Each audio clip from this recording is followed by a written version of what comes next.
오늘 주신 하나님 말씀은 시편 119편 1절에서 8절입니다. 행위가 온전하여 여호와의 율법을 따라 행하는 자들은 복이 있으며 여호와의 증거들을 지키고 전심으로 여호와를 구하는 자는 복이 있도다.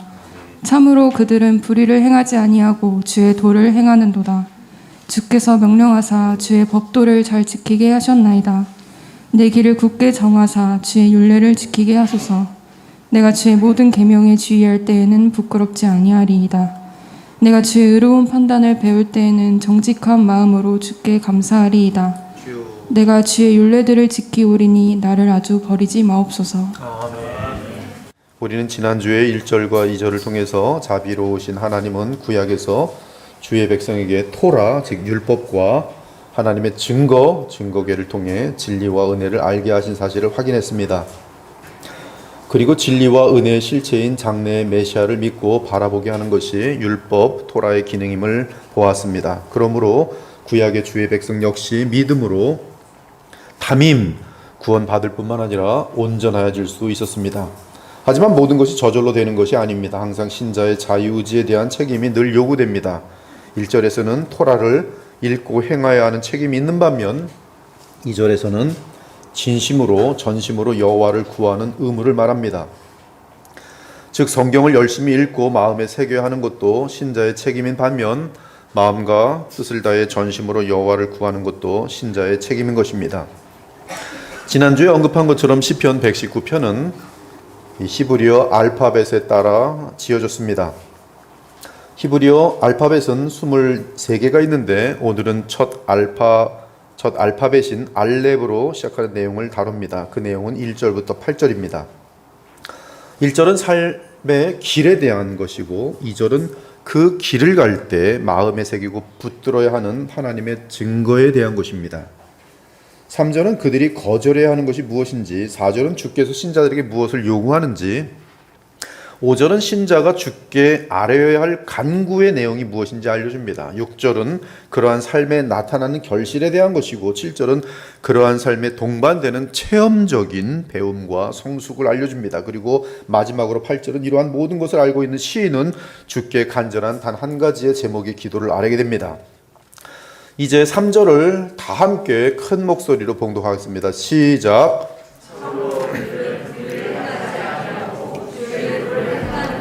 아멘. 그들은 복을 받은 자들입니다. 탐임의 상태를 유지할 수 있는 자들입니다.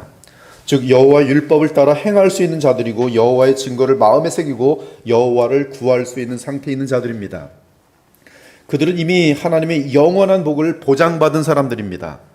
신약에서 이들에 대한 칭함이 있는데 바로 이들은 물과 성령으로 거듭난 자들이, 예수께서 말씀하셨습니다. 진실로 진실로 내게 이르노니 사람이 거듭나지 아니하면 하나님 나라를 볼 수 없느니라. 진실로 진실로 내게 이르노니 사람이 물과 성령으로 나지 아니하면 하나님의 나라에 들어갈 수 없느니라. 육으로 난 것은 육이요 영으로 난 것은 영이니 내가 내게 거듭나야 하겠다는 말을 놀랍게 여기지 말라. 그리고 이렇게 바람이 임으로 부는 것처럼 성령으로 나게 되는 사람은 예수 그리스도를 믿고 의지하며 하나님과 동행하는 삶을 살 수가 있습니다. 이는 그를 믿는 자마다 영생을 얻게 하려 하심이라. 하나님이 이 세상을 이처럼 사랑하사, 하나님이 세상을 이처럼 사랑하사 독생자를 주셨으니 이는 그를 믿는 자마다 멸망하지 않고 영생을 얻게 하려 하심이라. 진리를 따르는 자는 빛으로 오나니 이는 그 행위가 하나님 앞에서 행한 것임을 나타내려 함이라. 그러므로 이렇게 성령으로 거듭난 자들은 생명을 얻은 자들로서 영생이 보장된 복이 있는 자들인 것입니다. 그리고 그들은 이제 탐임할 수 있는 상태에 속하여 있어요.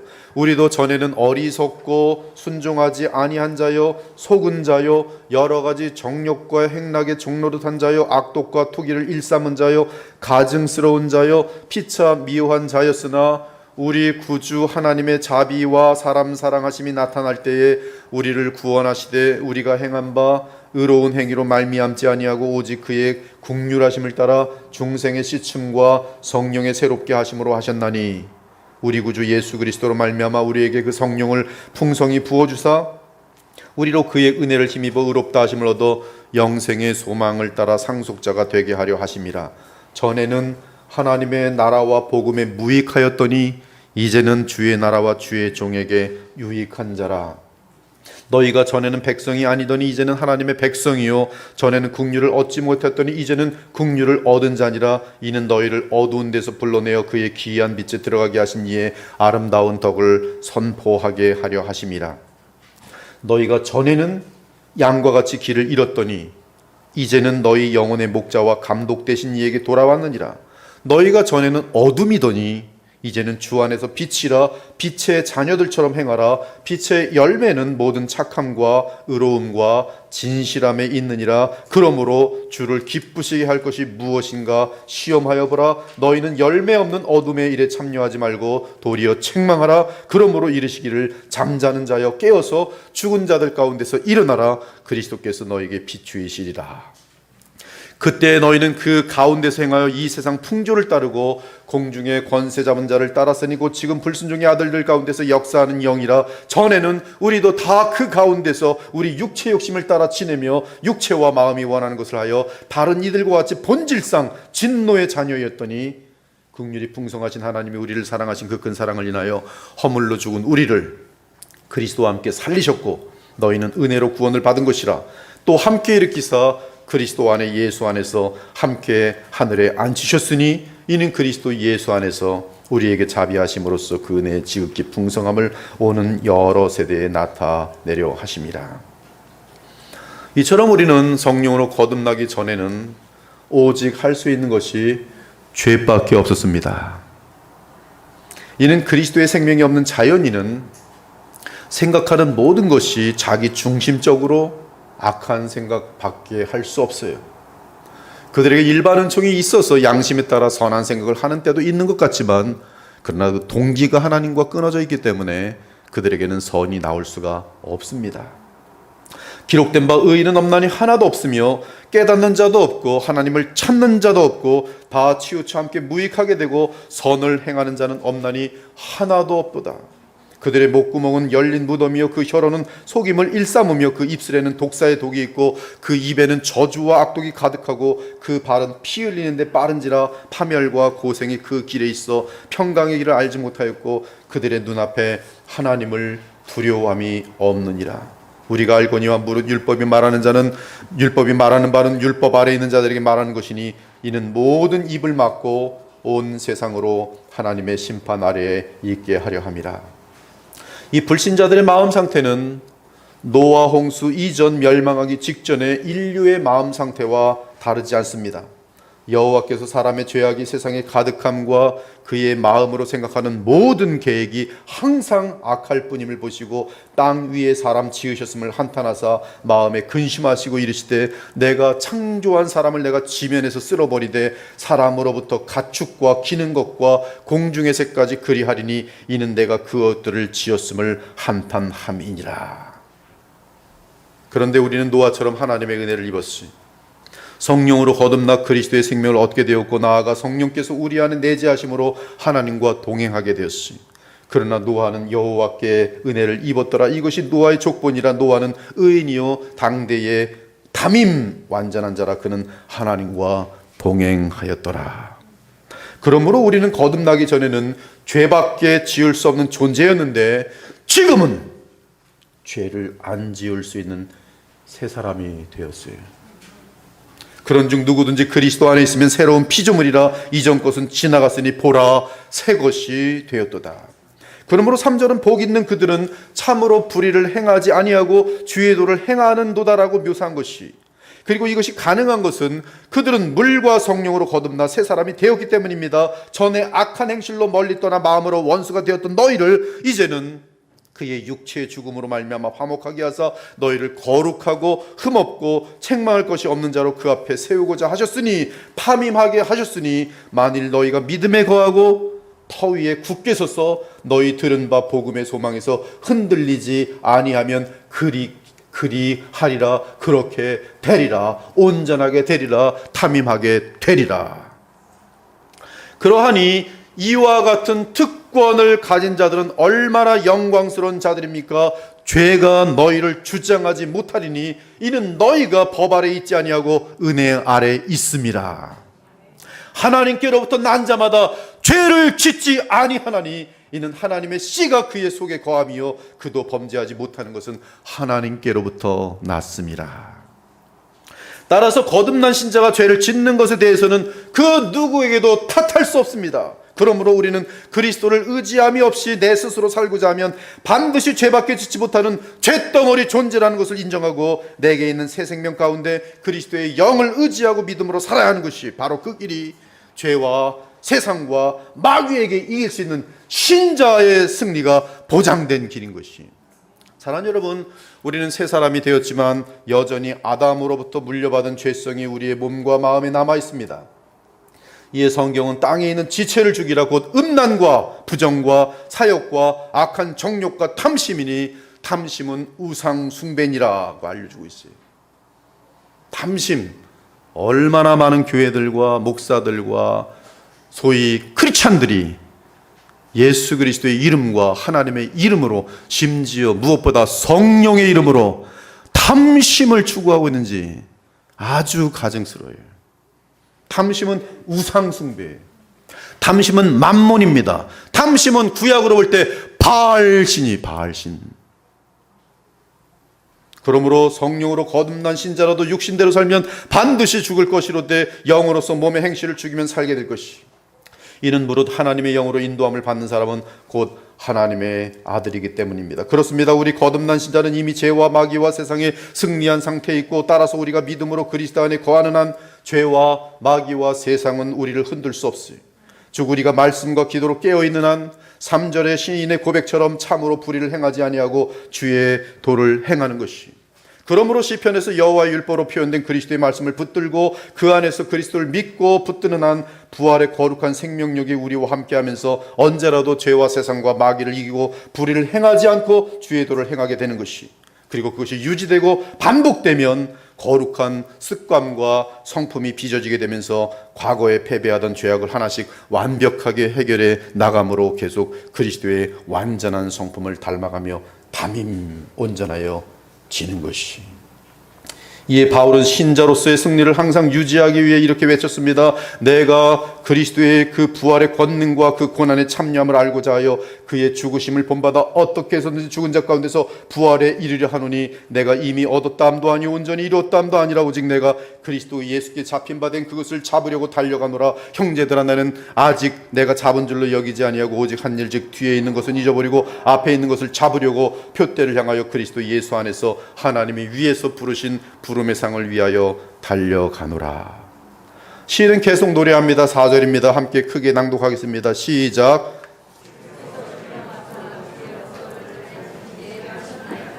사절은 하나님의 요구가 담겨 있어요. 그 요구는 명령으로 되어 있습니다. 그 요구는 주의 법도를 우리가 잘 지키는 것이. 여기서 주의 법도는 피쿠드인데 영어로는 precepts로 번역되고 한국어로는 계율, 수칙, 교훈, 지시, 법도로 번역됩니다. 이는 여호와의 율법과 여호와의 증거에 따라 교통하는 가운데 주의 백성의 삶에 구체적으로 내리신 교훈 또는 수칙, 법도, 계율을 철저하게 지키는 것을 뜻합니다. 하나님은 율법과 증거의 권위로 그 안에서 주와 동행하는 자들에게 모든 상황 가운데에서의 교훈 또는 계율을 알려줍니다. 그러한 계율과 법도를 철저하게 행하게 되면 우리의 삶 전체가 주의 뜻과 조화를 이루고 그 과정에서 우리의 성품은 그리스도의 온전한 성품을 담게 되는 것이. 만일 주의 법도를 지킬 힘이 부족하다면 주께 간구하기만 하면 주께서는 주의 영을 보내셔서 얼마든지 주의 법도를 지킬 수 있도록 도와주십니다. 그 이유는 우리가 주의 법도를 따르는 것은 주의 기쁨이며 동시에 주의 백성이요 자녀인 우리의 행복이기 때문인 것이. 그러므로 우리는 사도로 부름을 받은 바울처럼 바울이 항상 이렇게 질문하며 살아갔어요. 주여 제가 무엇을 하리이까? 여러분도 이 질문을 하면서 계속 살아가야 돼요. 주여 제가 오늘 무엇을 하리이까? 이 만남 가운데 제가 무엇을 하리이까? 앞으로 제가 무엇을 하리이까? 또한 다윗의 간구처럼 여호와여 주의 도를 내게 가르치소서 내가 주의 진리에 행하리오니 일심으로 주의 이름을 경외하게 하소서라고 기도해야 될 것이. 사랑하는 여러분, 주의 법도를 온 마음 다해 잘 지키려는 마음이 어디에서 나오는지 아십니까? 그것은 주께서 보내신 성령의 역사로부터 나와요. 그러므로 우리는 서로 그러한 마음을 가질 수 있도록 기도해 주셔야 합니다. 또한 성령의 감동으로 쓰인 성경을 늘 가까이 해야 합니다. 그리고 성경이 하나님이 보내신 예수 그리스도가 누구신지, 그리고 그분이 행하신 일이 나와 어떤 관련인지를 알도록 가르칠 때 그것을 배워야 하는 것이, 그러면 우리는 성령에 의해 마음이 뜨거워지도록 되어 있어요. 바로 그 감사로 뜨거워진 마음이 엠마오로 내려가는 두 제자의 마음이 뜨거워진 것처럼, 그 감사로 뜨거워진 마음이 우리로 하여금 온 힘과 뜻을 다해 주의 법도를 힘써 잘 지키도록 만드는 것이, 오직 그것만이 영원한 의미가 있는 헌신을 하도록 되어 있습니다. 수많은 헌신들이 자기를 위한 정치적인 헌신일 때가 너무나 많습니다. 그것은 썩은 열매를 거두게 되어 있어요. 열심은 엄청나게 나는데 오히려 열심히 진행될수록 무질서해지고 많은 사람들에게 해를 끼치고 공동체에 해를 끼치도록 되어 있어요. 그러나 주의 은혜로 인하여 감사 가운데 뜨거워진 마음은 온 힘과 뜻을 다해 주의 법도를 힘써 잘 지키게 되는데, 그것은 진심에서 나오는 것으로서 그리스도의 십자가의 죽으심과 부활과 연결되어 그리스도께서 주시는 성령의 힘으로 임하는 그러한 헌신이 되는 것이. 5절을 다 같이 함께 또 봉독합니다. 시작.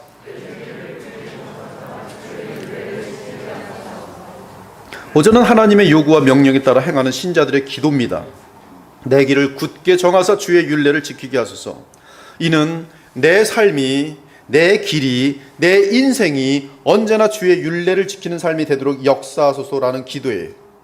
얼마나 아름답고 진실하고 간절한 기도입니까? 여러분, 이러한 기도를 들으십니까?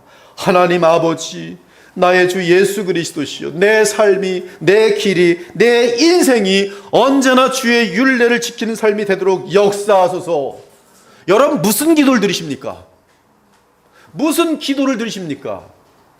무슨 기도를 드리십니까 도대체? 내 삶이, 내 길이, 내 인생이 언제나 주의 율례를 지키는 삶이 되도록 역사하소서.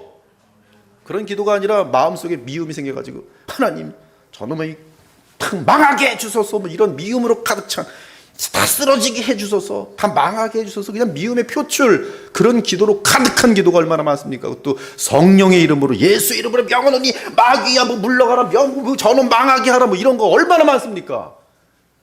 그 마음이 율례를 지키고 하나님의 말씀의 법도에 서는 것이 아니라, 탐임하여지는 그런 마음들이 아니라, 아름다운 사람들이 되어지는 마음이 아니라, 사랑과 거룩으로 충만해지는 사람이 아니라, 자신의 야욕과 야망을, 미움을, 기득권을 위한 기도를 밤새 드리고, 무슨 파워 게임 하는 것처럼 힘을 모으기 위해서 중얼거리며 주문을 외듯이 하나님께 드린 기도가 얼마나 많은지 아십니까? 너 주기 나 주기, 네가 나 봐줬으니 나도 너를 봐주고,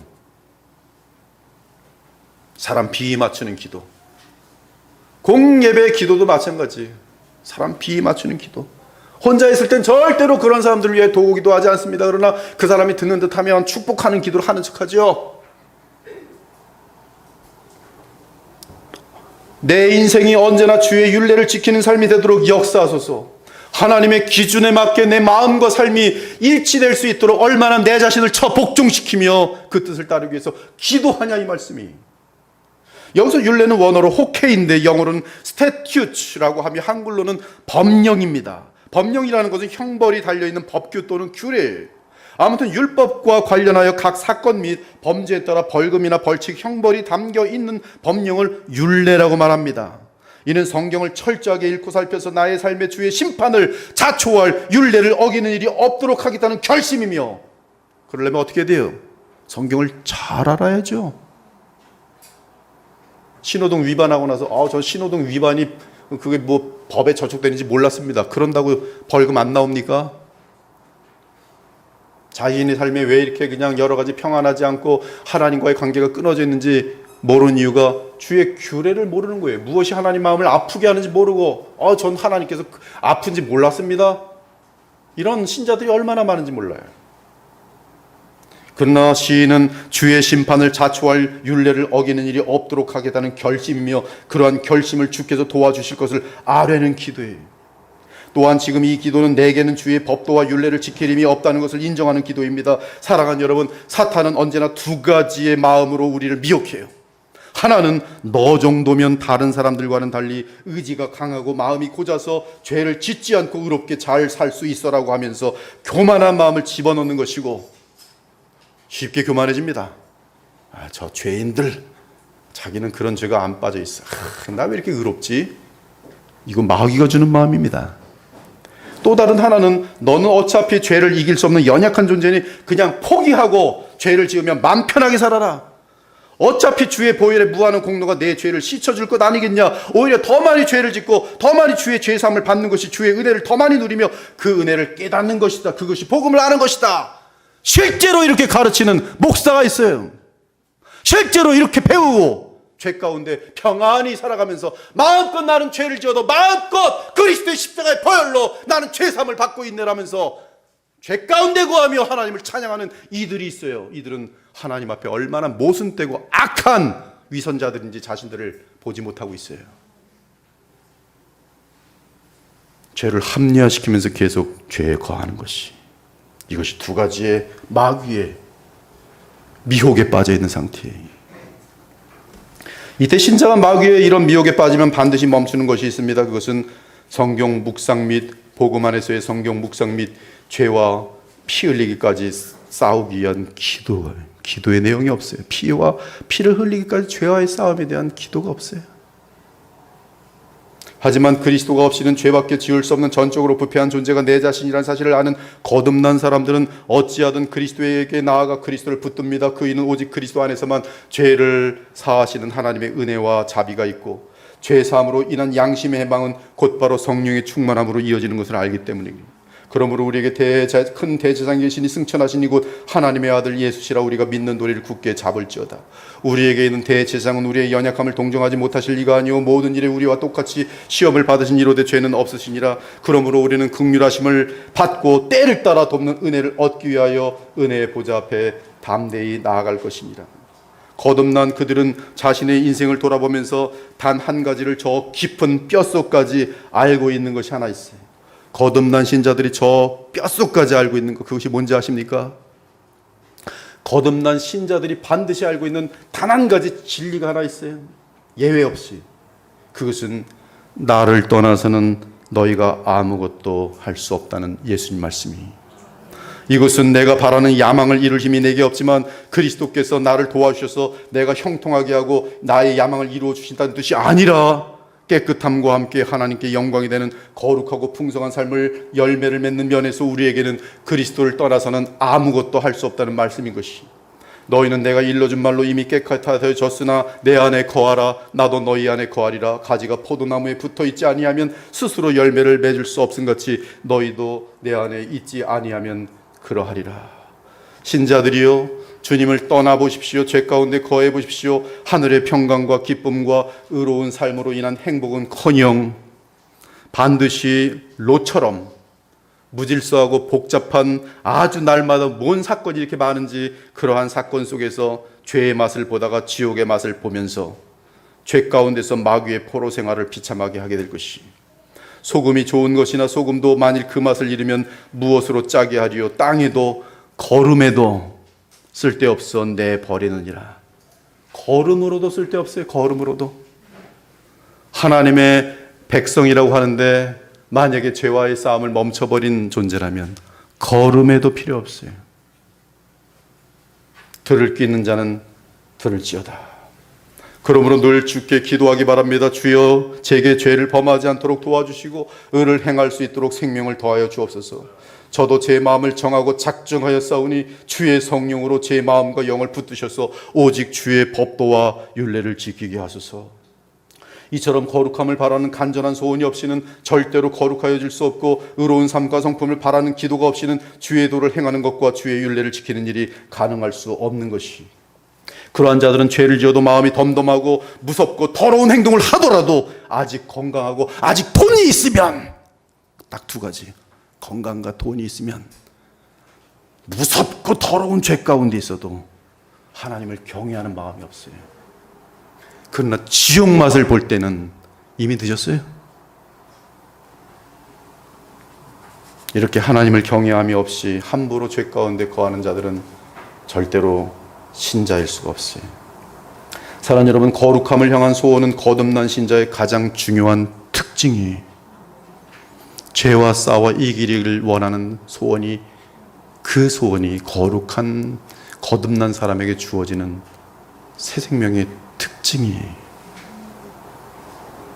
죄에서 벗어나고자 하는 간절한 회개와 기도가 거듭난 신자에게는 반드시 있기 마련이, 죄에 대한 회개, 그리고 거기서 벗어나기 위한 간절한 애통함, 그것이 점점 주님과 깊어질수록 작은 죄악마저도 너무나 하나님께 죄송하고 미안해서 바로 돌아서서 주님 죄송합니다.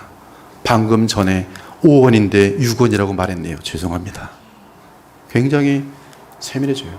여러분, 부부가 사랑이 깊어지면요, 조금만 서로 아프게 해도 금방 내 마음이 앞으로 도록 돼 있어요. 그래서 뭔가 걸린 행동하면 약간 좀 마음이 힘들면 미안해, 내가 다시 잘할게. 그러면 아무 일도 없는 것처럼 다시 새 출발할 수 있어요. 주님과의 관계가 깊어지면 내 속에 죄라는 것이 틈탈, 그런 깊은 그런 어떤 여건들이 발생하지 않는 것이, 그것이 신자의 특징이. 이제 6절을 보면, 6절 다 같이 읽겠습니다. 시작.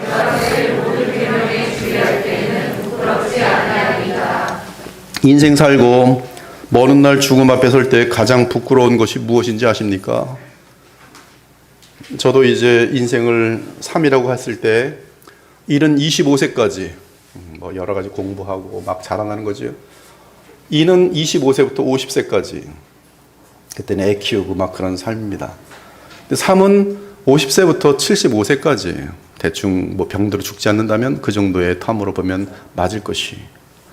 근데 여러분들이 그 인생의 후반으로 오게 되면서 어떤 일이 생기는지 아세요?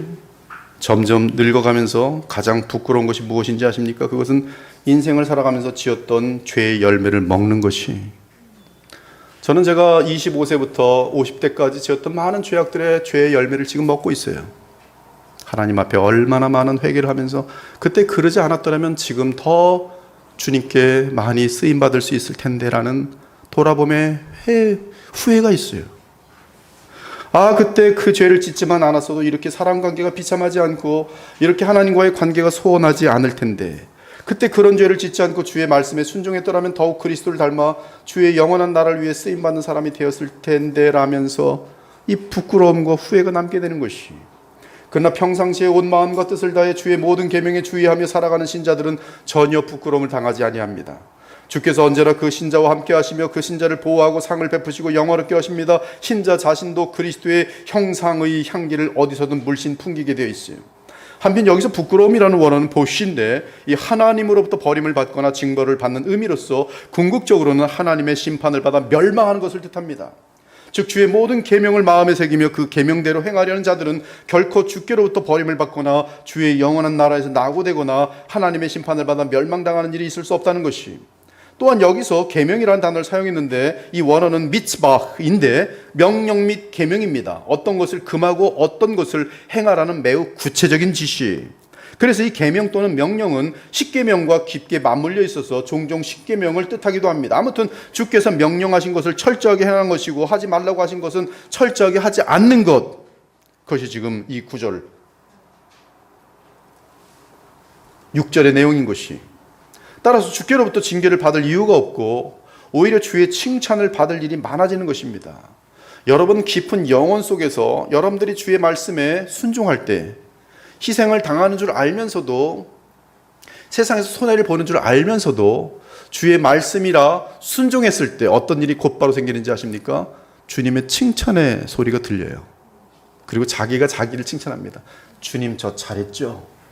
알아요. 내 속에 있는 새 사람이, 새 생명이 알아요. 주님, 저 잘했죠? 저 지금 눈물 나게 힘들지만 지금 잘 참고 잘했죠? 선으로 악을 이기고 있는 거 지금 잘하고 있는 거 맞죠, 주님? 그럼 주께서 마음속에 평강 주세요.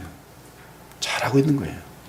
그때는 손해보는 것 같은데, 그러나 시간이 돌아보면 아무도 놓치지 않아요. 친구들도 돌아와 있고 자녀들도 돌아와 있고, 모든 것이 그때의 그 희생으로 인하여 어그러지는 것이 없어요. 보존되는 것이. 그러면 압니다. 그때는 너무 힘들었지만, 그때 주님의 말씀에 따라 순종한 것이 하나님이 어떻게 보호해 주시고 부끄럽게 않게 하셨는지, 그때 만약에 혈기를 부리면서 다 뒤집어 버렸더라면 모든 것이 반타작이 나고 다 잃어버렸을 텐데, 자녀고 재산이고 모두 다 잃어버렸을 텐데, 그때 그렇게 하지 않은 것이 얼마나 하나님 앞에서 착한 것이고 잘한 것인지를 돌아보면서 그땐 참 잘한 것이구나. 주의 칭찬을 받을 일이 많아지는 것이. 사랑하는 우리 주 예수 그리스도 하나님은 칭찬과 징계에 있어서 대단히 확실하신 분입니다. 우리 인간의 타이밍과 다를 뿐이지 반드시 주 하나님과 그리스도께는 우리의 행함과 동기에 따른 칭찬과 징계가 반드시 있어요. 왜냐하면 하나님은 공의하시기 때문에 그래요. 무엇보다 당장 그리스도 안에 주시는 성령의 충만함으로 인한 하나님 나라의 의와 평강과 희락이 우리에게 당장 나타납니다. 순종하는 자들에게. 그러므로 잔잔한 마음을 유지하면서도 말로 표현할 수 없는 기쁨이 흘러넘치는 것이, 그런 흘러넘치는 성령의 충만함은 언제든지 하나님을 향한 감사와 찬양, 그리고 이웃 및 주의 백성을 향한 섬김과 사랑으로 나타나는 것이. 그에 바울은 늘 탐임하기 위해서 성도들을 위해 자기를 위해 도고기도를 드렸습니다. 너희로 하여금 모든 신령한 지혜와 총명이 하나님의 뜻을 아는 것으로 채우게 하시고 주께 합당하게 행하여 범사에 기쁘시게 하고 모든 선한 일에 열매를 맺게 하시며 하나님을 아는 것에 자라게 하시고 그의 영광의 힘을 따라 모든 능력으로 능하게 하시며 기쁨으로 모든 견딤과 오래 참음에 이르게 하시고 우리로 하여금 빛 가운데서 성도의 기업의 부분을 얻게 합당하게 하신 아버지께 감사하게 하시기를 원하노라. 이 6절에 보면 모든 계명이라고 말하고 있어요. 이것은 2절의 전심으로와 연결됩니다. 우리 중에는 주의 계명 중에 어떤 것들을 소홀히 여기는 자들이 있어요. 그래서 거짓말을 하는 사람들은 거짓의 죄를 우습게 알면서 평생 거짓말을 하며 살아갑니다. 그러다가 어느 날 거짓말 때문에 말로 다할 수 없는 망신과 수치를 당하고 비참에 떨어집니다. 어떤 사람은 시기 질투를 우습게 여기며 늘 뒤에서 수군거립니다. 하지만 어느 날 단 한 사람도 주변에 남아있지 않고 평생 외로운 삶을 걷게 되면서 힘든 삶을 사는 것이. 또 어떤 사람은 제4계명인 이 제4계명을 우습게 여깁니다. 그래서 안식일을 지키질 않아요. 그러나 어느 날 병에 걸려서 아무것도 할 수 없다는 것을 깨닫게 되면 주의 날을 우습게 여긴 것이 얼마나 무서운 결과를 가져왔는지를 알고 후회합니다. 여러분, 일주일 내내 일하는 사람들은 그렇지 않고 하루를 쉬는 사람들보다 병들 확률이 80%가 넘습니다. 하나님께서 우리를 창조하시고 하루 쉬도록 만드셨어요. 그러므로 예배 드리시고 정말 마음의 영혼의 쉼을 가질 수 있는 그런 시간들을 가지셔야 돼요. 가족들과 좋은 시간 갖고 서로 아이들하고 대화도 나누고 쉬는 날이 쉬셔야 돼요. 그렇지 않으면 병들어요. 10년 일할 수 있었던 사람이 주의 4계명을 어김으로 말미암아 3년이라고 끝납니다. 어떤 사람은 작은 것을 도둑질하며 우습게 여깁니다. 어떤 사람은 슬쩍슬쩍 음란한 것들을 접합니다. 그러나 그 모든 부패한 습성들은 때가 되면 엄청난 부패한 열매를 맺어 우리의 삶에 수치와 부끄러움을 안겨줄 것이. 그러므로 하나님의 명령과 계명에는 대충 넘어갈 수 있는 그러한 명령이나 계명이 있을 수 없어요. 이에 야고보 사도는 분명히 말합니다. 누구든지 온 율법을 지키다가 그 하나라도 범하면 모두 범한 자가 되느니라. 그리고 사실 한 가지의 계명을 어기게 되면 놀랍게도 10계명 전체를 어기도록 되어 있습니다. 제7계명을 어기고 간음하는 자는 아내나 가족이나 친지나 사회 및 교회에 거짓말하는 죄를 짓게 되어 있고, 하나님을 우습게 여기는 죄를 짓게 되어 있으며, 예배를 더럽히는 죄를 짓게 되어 있고, 주의 이름을 망령되게 하는 죄를 짓도록 되어 있어요. 즉 7계명으로 끝나는 것이 아니에요. 10계명 전체가 다 허물어지도록 되어 있어요. 남의 돈을 떼어먹으며 속인 자는 거짓말과 도둑질과 무엇보다 제9계명인 9계명인 남의 것을 탐내지 말라는 10계명을 다 어기도록 되어 있어요. 거짓말과 함께 10계명을 다 어기도록 되어 있어요. 즉 죄는 어떤 한 가지 계명을 어기는 것 같아도 사실은 결국 모든 계명을 어기도록 되어 있는 것이. 그리고 한 가지 계명이라도 계속 어기는 자는 위선자가 되며 이에 진실한 마음이 사라지고 따라서 평강과 참된 하늘의 기쁨을 누릴 수 없게 되는 것이. 하나님의 나라는 주의 모든 계명을 지키는 의의 나라이기 때문에. 여러분이 저를 봅니다. 제가 여러분에게 흠이 없는 삶을 잘 살고 있다고 합시다. 그런데 한 가지 흠이 있어요. 예를 들어서 밤에 아내를 향하여 욕을 하는 거예요. 밤에 아무도 없는 데서. 근데 그게 어느 날 폭로가 됐어요. 그럼 여러분이 저는 뭐가 됩니까? 다른 거 다 괜찮으니까 우리 목사님 밤에 사모님에게 아주 쌍욕을 해도 괜찮아. 그럴 사람 있으면 그 사람도 좀 이상한 사람이죠. 죄에 만연된 사람이죠. 용납될 수 없는 것이. 목사님이 그럴 수가 있어. 거리를 두고 멀리 하는 것이 정상이죠. 즉 한 가지 계명을 어긴 것이 저의 인생 자체에 어마어마한 부끄러움이 되는 것이. 반면 모든 계명을 철저하게 지키려고 주의하는 자들에게는 성령의 도우심이 임하도록 되어 있고, 그러한 진실함의 습관이 되고 거룩한 성품이 되면 그리스도의 향기가 흘러넘치면서 자신도 모르는 사이에 주께 가장 소중하게 쓰임받게 되는 것이. 하나님의 큰 집에는 금그릇과 금그릇과 은그릇뿐 아니라 나무그릇과 질그릇도 있어 귀하게 쓰는 것도 있고 천하게 쓰는 것도 있나니, 그러므로 누구든지 자기를 깨끗하게 하면, 하나님께 쓰임받는 최고의 조건이 뭔지 아십니까? 거룩함이, blameless, 담임이, 귀에 쓰는 그릇이 돼요. 귀에 쓰는 그릇이 된다는 것이 무슨 가수가 나가면 수만 명이 모이는 것처럼, 집회 나가면 수만 명이 모이는 것이 귀에 쓰이는 것인지 아십니까? 가서 뭘 나눠주겠어요? 돈 버는 방법, 복 받는 방법뿐이 더 얘기할 수 있겠어요? 무슨 체험하는 방법? 거룩을 말할 수가 없잖아요. 거룩. 기독교는, 복음은 거룩을 알려주고 어떻게 죄를 이기며 거룩할 수 있는지에 대한 복음의 능력을 알려주는데, 자기 자신이 거룩하지 않은 사람이 누구를 어찌 거룩할 수 있도록 가르칠 수 있냐, 이 말씀이. 거룩으로 이어지는 그 사역만이 오직 하나님께서 귀 쓰는 그릇이 된 증거인 것이고, 거룩하고 주인의 쓰임에 합당하며 모든 선한 일에 준비됨이 되리라. 그러므로 청년의 정욕을 피하고 주를 깨끗한 마음으로 부른 자들과 함께 의와 믿음과 사랑과 화평을 따르라. 그러므로 철저하게 거룩함을 추구하는 삶을 시작하셔야 돼요. 그러면 세월이 흐르면서 얼마나 고귀한 삶을 살아가게 되는지 확인하게 되면서 복음의 능력에 무한한 감사를 돌리게 되는 것이, 또한 거룩함을 추구하는 삶 가운데서 자신의 성품에 그리스도의 형상이 형성되는 것을 보면서, 내게는 수십 년 동안 이러한 형상이, 그리스도의 형상이 형성된 적이 없는데 언제부턴가 내 안에 인내력이 있고 사람들을 미워하지 않고 사랑하는 마음이 있고 도구 기도할 수 있는 그러한 자신의 모습을 보면서 이런 것이 어찌 가능하지? 고백할 수밖에 없는 것이죠. 그러한 구원의 확신은 물론이고 주의 나라에 임하였을 때 얻게 될 영원한 면류관을 기대할 수 있게 되는 것이죠. 그러므로 베드로는 유언으로 이런 말을 남깁니다. 그러므로 형제들아, 더욱 힘써 너희 부르심과 택하심을 굳게 하라. 너희가 이것을 행한즉 언제든지 실족하지 아니하리라. 이같이 하면 우리 주 곧 구주 예수 그리스도의 영원한 나라에 들어감을 넉넉히 너희에게 주시리라. 이제 시인은 7절에서 함께 7절을 봉독합니다. 시작.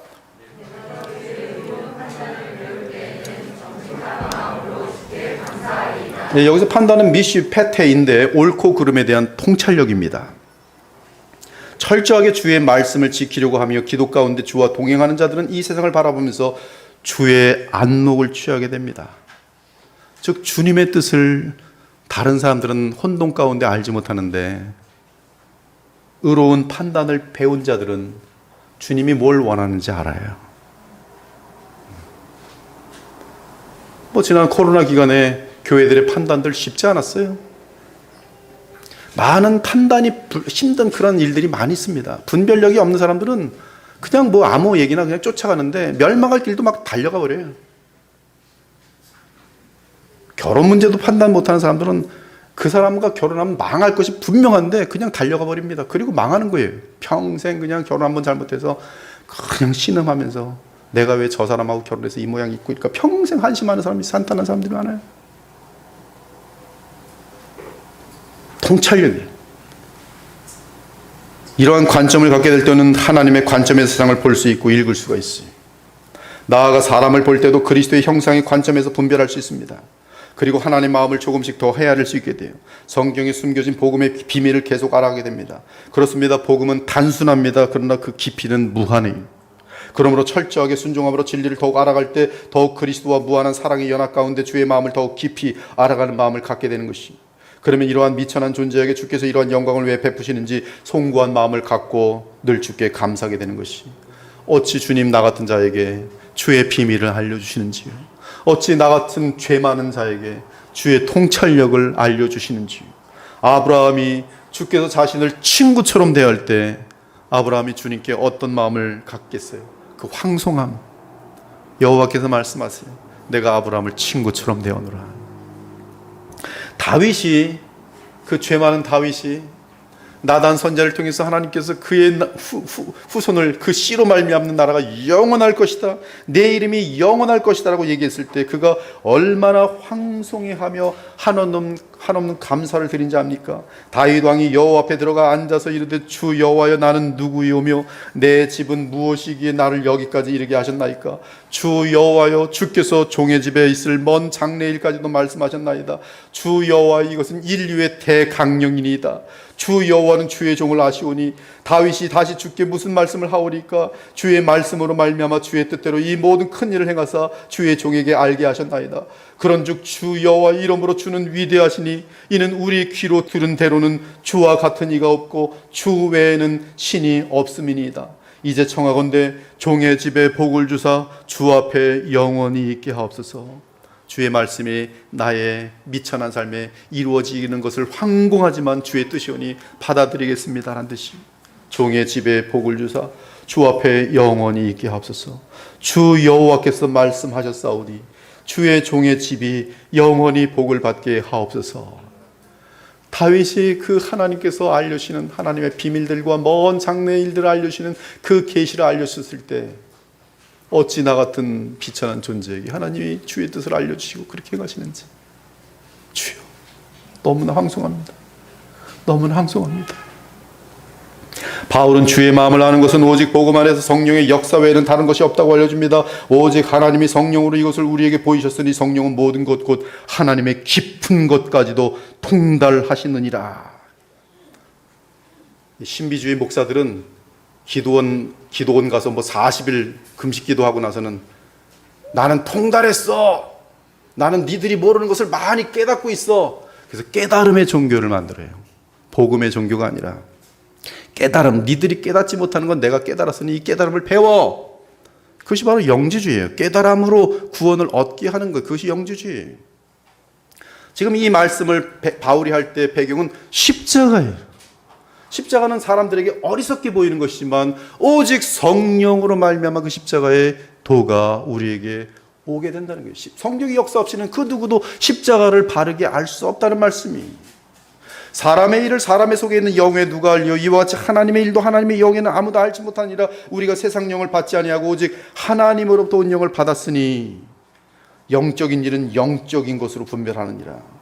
육에 속한 사람은 하나님의 성령의 일들, 즉 십자가의 역사들, 이런 것들을 알지 못하고 거룩히 하시는 역사들을 알지 못하지만, 왜냐하면 이거는 그것들이 그에게는 어리석게 보이며 또 그는 그것들을 알 수도 없나니 그러한 일은 영적으로 분별되기 때문이라. 그러나 신령한 자는 모든 것을 판단하나 자기는 아무에게도 판단을 받지 아니하느니라. 누가 주의 마음을 알아서 주를 가르치겠느냐? 그러나 우리가 그리스도의 마음을 가졌느니라. 십자가의 은혜. 이제 마지막으로 다 같이 8절을 함께 봉독합니다. 시작.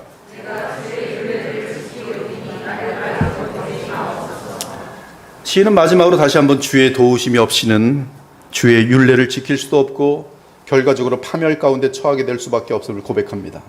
내가 주의 율례들을 지키오리니 나를 아주 버리지 마옵소서.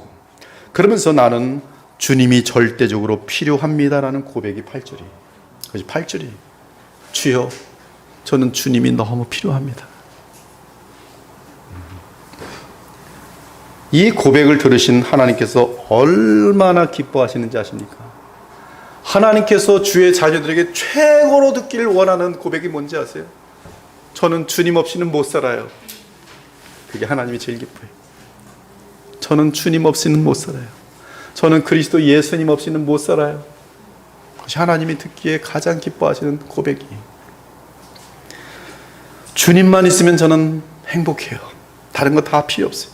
하나님이 최고 기뻐하세요. 우리 주 하나님께서 이스라엘 백성이 시내산 아래에서 아론과 함께 무서운 범죄를 저지르니 인하여 그들을 버리고자 했을 때 모세의 고백은 하나님의 마음을 녹여버렸어요. 여호와께서 모세에게 이르시되 내가 약속한 대로 땅을 다 주겠다. 승리를 보장하겠다. 그러나 나는 약한 무리들과 너와 함께 가지 못하겠다. 나는 너희와 함께 올라가지 아니하리라. 너희는 목이 곧은 백성인즉 내가 길에서 너희를 진멸할까 염려함이라. 나는 너희랑 가지 않겠다. 이때 모세가 뭐라는지 아세요? 안 갈래요. 안 갈래요. 땅도 필요 없고 약속 지켜주시는 거 다 필요 없고 주께서 우리와 함께 가시면 저도 안 갈래요. 이 모세의 고백이었어요. 이때 하나님께서 눈이 휭 하고 모세에게 반해버리셨어요.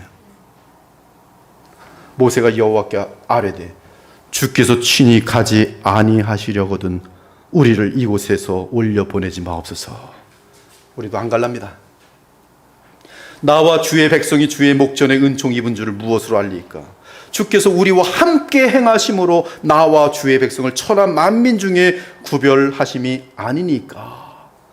이 모세의 놀라운 대답에 감동하신 여호와께서 당장 말씀을 바꾸십니다. 여호와께서 모세에게 이르시되 내가 말하는 이 일도 내가 하리니 너는 내 목전에 은총을 입었고 내가 이름으로도 너를 알미니라.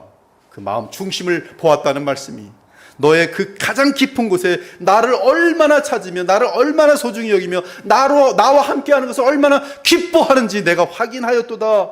모세가 이르되 원하건대 주의 영광을 내게 보여주소서. 여호와께서 이르시되 내가 내 모든 선한 것을 네 앞으로 지나가게 하고 여호와 이름을 네 앞에 선포하리라. 나는 은혜 베풀 자에게 은혜를 베풀고 긍휼히 여길 자에게 긍휼을 베푸느니라. 하나님은 자신의 뒷모습을 모세에게 보여주세요.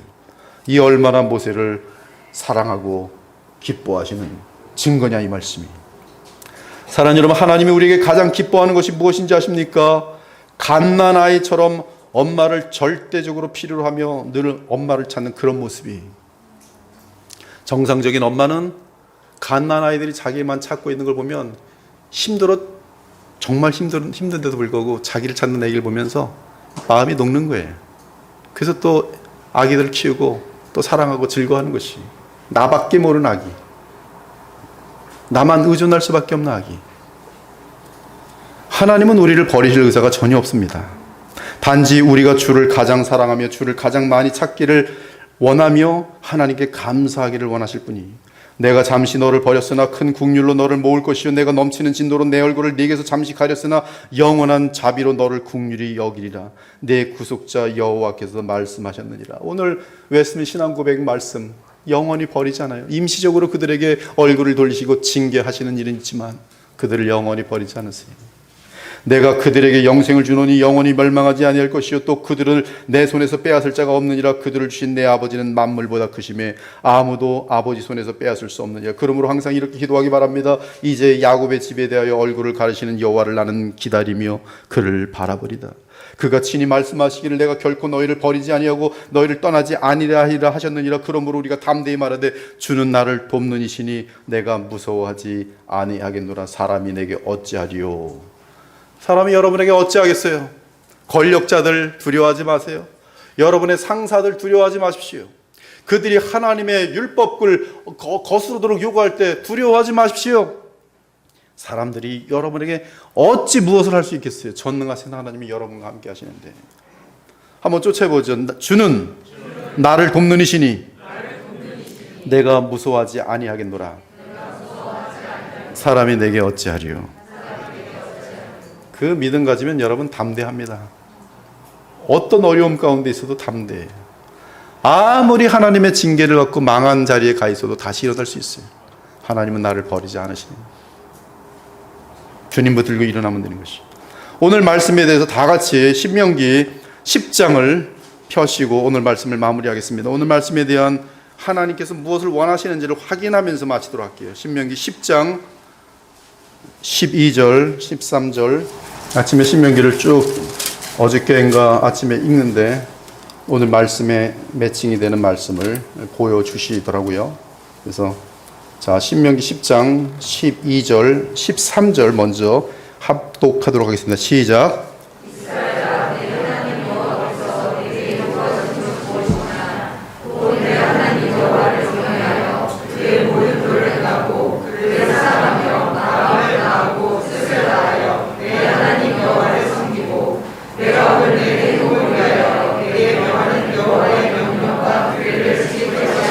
네, 12, 13절은 하나님의 마음, 하나님의 의도, 그리고 하나님의 요구가 다 담겨 있어요. 알레프에 있는 이 1절부터 8절까지 말씀에 의도가 다 담겨 있어요. 그렇죠? 그 요구는 하나님 여호와를 경외하고 그의 모든 도를 행하고 그를 사랑하고 마음을 다하고 뜻을 다하여 하나님을 섬기고 그리고 누구를 위하여? 내 행복을 위하여. 즉 이것을 지키라고 한 이는 하나님께 무슨 어떤 그런 것이 아니에요. 너희들이 행복하기를 원하여 주신 규례들이 그것을 행하면 행복할 수밖에 없도록 되어 있어요. 그러니까 그걸 지키라는 것이 내가 오늘 내 행복을 위하여 내게 명하는 여호와의 명령과 규례를 지킬 것이라. 15, 16절 시작.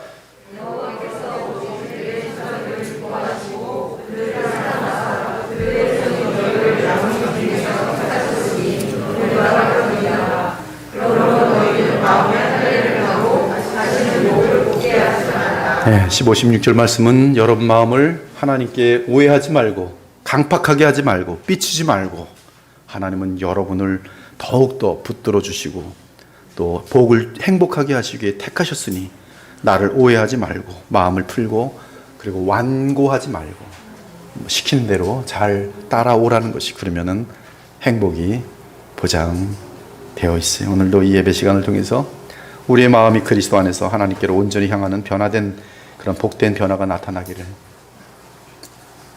성경을 놓치지 마시고 솔라 스크립투라 조그만 성경이라도 여기다 놓고 다니시던지 해서 성경을 틈날 때 계속 보세요. 요새 또 핸드폰도 성경이 들어있으니까 성경 보시고 대신에 내가 어디 읽었는지를 체크하는 그런 메모 같은 거 하나 만들으셔서 계속 읽으면서 다니시면서 기도하시면 어느샌가 여러분에게 성령께서 그 말씀들을 지키게 하시고 여러분들은 그 지킬 때 여러분들도 모르는 사이에 많은 변화들과 행복들이 여러분의 인생 가운데 가정 가운데 여러분의 모든 기업 가운데 찾아올 것을 성경은 보장하고 있는 것이에요.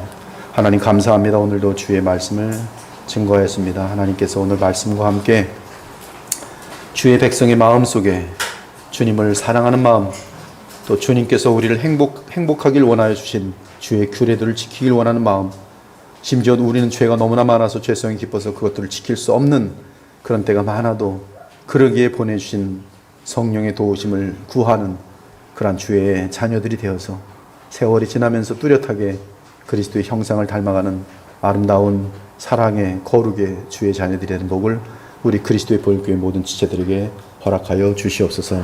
살아계신 우리 주 예수 그리스도의 이름으로 기도합니다. 아멘.